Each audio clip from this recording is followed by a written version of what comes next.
Hey everybody, welcome once again to another Low on Health year-end review. This is of course the big Low on Health Game of the Year awards, or basically me going over my whole rundown of games I played this year. And of course that's what this whole website and all these stupid videos and whatnot are about, is basically me keeping track of what video games I've played and my ratings on them, and just for me to keep a mental image of, or physical write-down of what I've played. And of course this year I didn't play as much as I did last year. Last year I played about 100 games, and this year I played only 67. That's mostly attributed to my financial situation and working two jobs. And I was really kind of happy to kind of, basically when the gaming season picked up in kind of October through December, I was able to actually play a lot of games, a lot of the newer titles and whatnot. But what I'm going to do right now is, of course, just go down my top 10, and then I'm just going to show you a brief rundown of all the games I played this year and kind of their ranking more or less. Now, of course, with these games, they're not always games that came out this year. It's basically games I played this year. So older games can actually rise to the top if I played them. That doesn't happen most of the time, not anymore, because I usually kind of get to the good games when they come out. But there's some older games on here that I got to that you'll see. So let's go ahead and jump right in it. It's going to, of course, start with the top 10. Of course, as I mentioned before in other videos, Saints Row 3. I love the Saints Row series. 3 was just, for me, within the first hour, I knew it was going to be great, and it was great, and I'm actually happy that other friends that I said that it's such a great game have rented it or bought it or are playing it, and they're enjoying it too.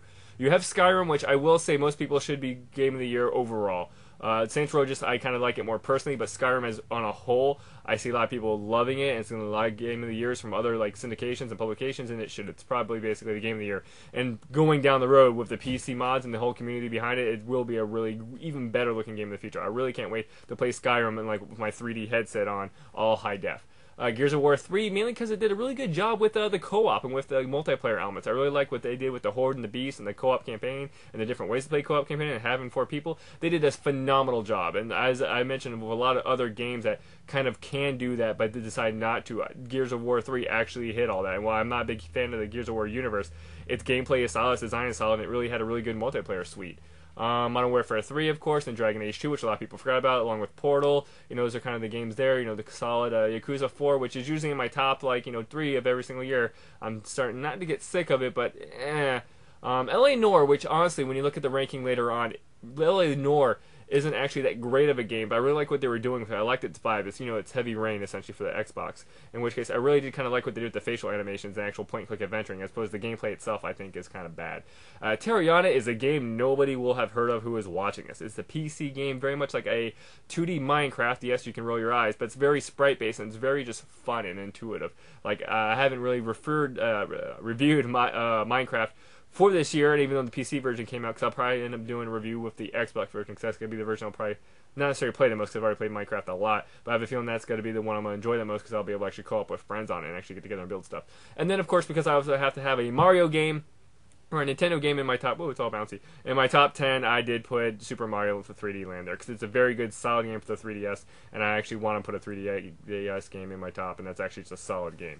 Now we're going to look real quick at Excel file. Yay, an Excel file. This is basically how I keep track of all the games. This is going to be my breakdown. And of course this isn't exactly the top is at the top and the best and whatnot. This is basically my ratings. So you can kind of see right there. You got Terraria, Skyrim, Portal. That's basically everything you saw there.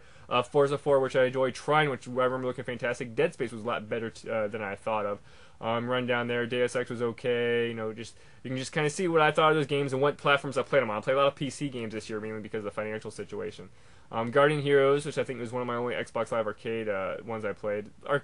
Batman Arkham City wasn't as great as I had hoped it was. Let me go ahead and kill all that. There is the Super Mario 3D Land. It's one of the 3DS games. Really only played 3 PS3 games this year. Infamous 2, Yakuza 4, and Drake, which is on here somewhere.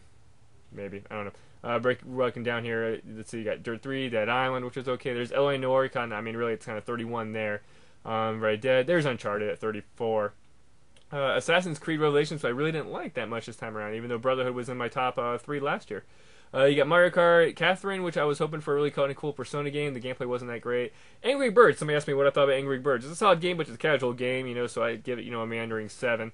EDF, we got EDF game for online co-op this year, which was fun. Homefront was kind of another top-tier title. A lot of people, I'm not big into fighters, and you have Homefront, which is kind of cool for its subject material, but a lackluster shooter.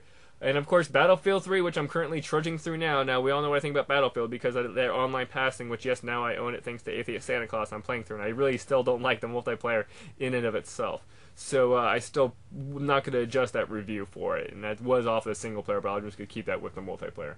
Ace Combat, like I said, Ace Combat, I like the 3DS one more than the 360 version.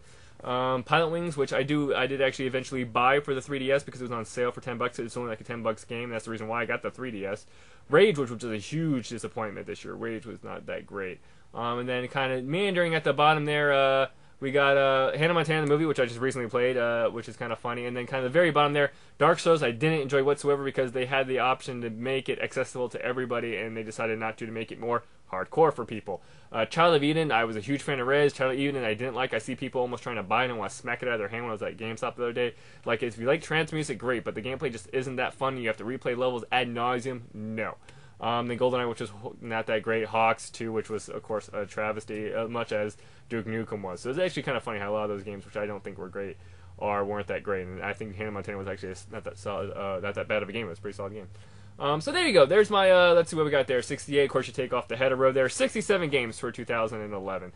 Next year, I'll probably maybe play about the same, maybe a little bit more because I got the GameFly back running, and I'm using Redbox a lot, actually. Redbox was actually helped me out a lot this year, along with the GameFly. But that's kind of how it is. That's what mainly this whole website, which is now a YouTube page, is about. So, as always, let me know what you think. Comment what your game of the year was or whatnot, and let me know, or how wrong I was on some of my ratings here. Once again, these are my ratings. It's about games whenever I play them, and that's kind of what I like about it. It's just my personal view on them. So, as always, thank you guys for watching, and have a happy new year, and I'll catch you next time.